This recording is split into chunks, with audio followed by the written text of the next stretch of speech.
Hi friends.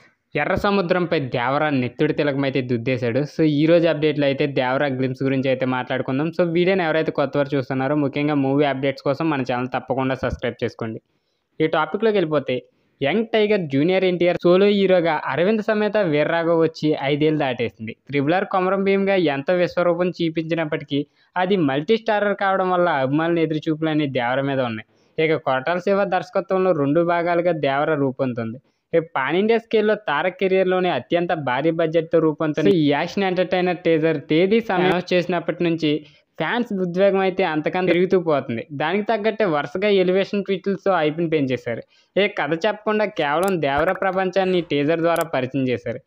ఊరెత్తేళ్లతో కాలరాత్రిని తలపించే సముద్రంలో ప్రయాణిస్తున్న షిప్ మీదకి దాడి చేస్తుందో దొంగల గుంపు. అందులో కంటైనర్లు నేరుగా తస్కరించి వాటిని పడవలకు విసిరేసి ఆపై నీళ్ళలోకి దూకేసి తప్పించుకుంటారు. అట్టడుగున పడిన ప్రాణాలతో ఒడ్డున ఉండే దేవర జూనియర్ ఎన్టీఆర్ అనమాట. సో తన రూపంలో ఒక నరమేధం సృష్టించే ఆయుధం తమ కోసం ఎదురు చూస్తుందని వాళ్ళకి తెలియదు.